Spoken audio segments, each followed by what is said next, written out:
welcome back. Today I thought it would be fun to learn hand lettering together. I have always been interested in learning hand lettering because I feel like my handwriting is nice, but there's not anything to spice it up. There's nothing special about it. And I just want that new avenue of self-expression. I want my bullet journal to look chef's kiss, you know? So I thought it would be fun if we try to learn together. I am a complete beginner. I've only tried like a little bit in my bullet journal, but I honestly have no understanding of the basics. This may be a little embarrassing. I may mess up a lot, but it's okay. So without further ado, let's get into it. In terms of tools, I'll be using a Pigma Micron pen and a mechanical pencil for sketching. No colors this time, but maybe for a future video. I'll just be using a plain, simple composition notebook because it has these helpful grid lines for aligning my letters. And I am tilting the book because, okay, I can't write without tilting the paper. I don't know if that's just me. And we're off! I thought it would be interesting to do a freehand without any prior knowledge of how to properly hand letter, just for comparison's sake. Not so sure about deciding to mix upper and lowercase like this, and also this little dot decoration that I tried, but it is what it is. Okay, so after my freehand attempt, which was a little wonky, not gonna lie, it is time to get educated and learn how to actually do this. So I googled hand lettering and I found this ultimate hand lettering guide for beginners, which sounds promising. I am a beginner and I would like an ultimate guide to hand lettering. So let's see what it has to say to us. So consistency is the first core rule that they have for us, and the second is spacing. Yeah, so this is something I've always struggled with, like even in elementary school when writing bubble letters, for example, I always felt like my bubble letters were really wonky and like parts were thick and parts were thin, like this.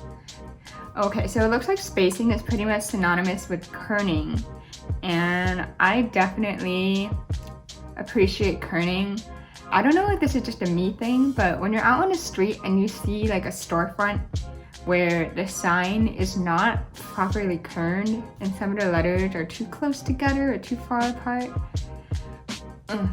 I don't know. It gets me. Ooh, kerning game. This is up my alley.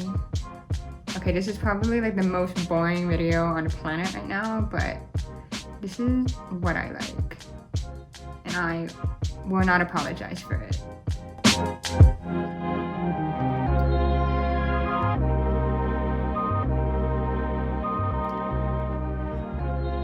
Oh my god, I'm so validated right now. Okay, moving on. Basic lettering styles. Okay, so there's 3 basic lettering styles: sans serif, serif, and script. Sans serif hand lettering style. This is the easiest and the best style to start with. Okay, that is a promising statement. The proper way to practice hand lettering is to divide the letter into its individual shapes using the wooden board technique.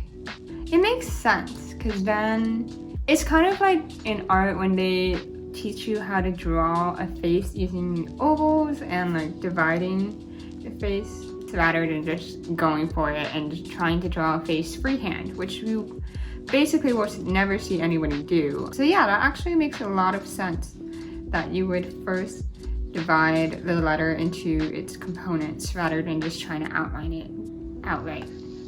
Oh, this is really cool. You can just start tweaking the basic shapes once you learn the basics. I really like this website.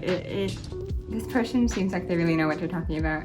Okay, so I'm gonna go back out and attempt sans serif hand lettering. Wish me luck. So immediately I realized that the wooden board technique doesn't really help you learn how to write an S. So I am attempting a few times here, but I decided to just skip it and move on to the A and N of sans.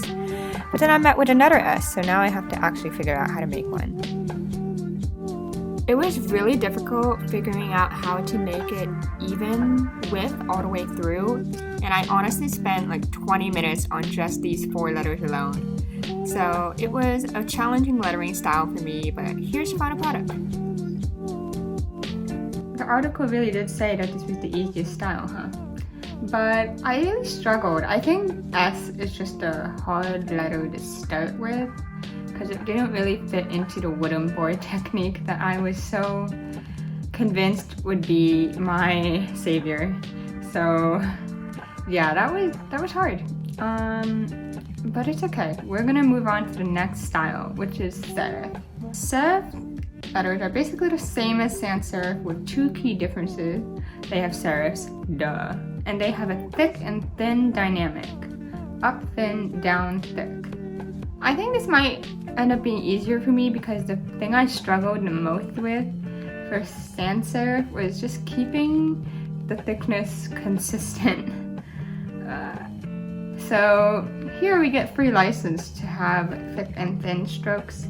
I think it might be a little easier, but I am prepared to eat my words.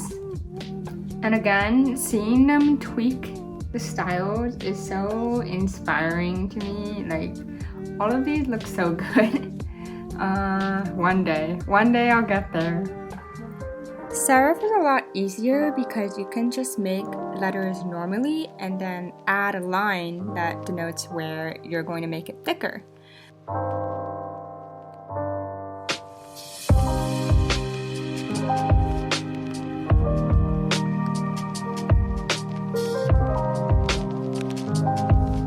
Honestly, the time lapse makes it look really effortless. In reality, this did take me a long time, but it was still a lot more straightforward than sans serif. The next style is what I'm most excited for, which is script, because I feel like all the enviable Pinterest hand lettering creations are script, and yeah, it just looks gorgeous. Script lettering is definitely my favorite style of the 3. Beautiful and flowing, but also more challenging than the previous 2 lettering styles. Okay. So, how do you draw it? Wait, I don't want to trace.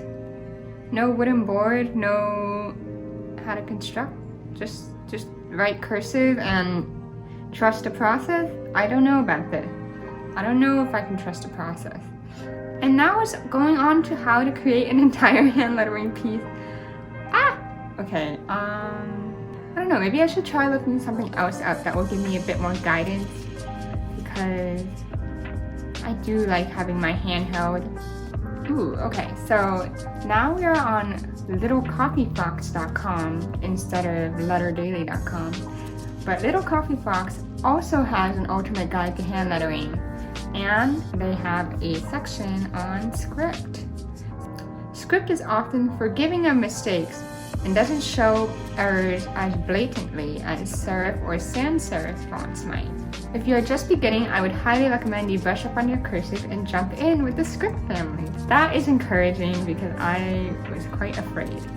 This little example right here is also really good, and I think I'll just try to recreate it. Let's see how it goes. I'm not going to be going back outside because it is really hot and the sun is a deadly laser. So I'm just gonna stay in here.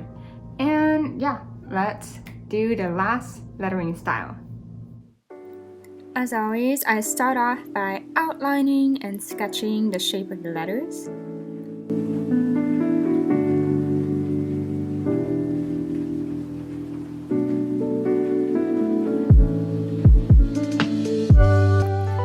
You can see me initially just filling in the corners for this sort of artsy effect, but in the end I decided to fill in all the letters and also get that I that I missed.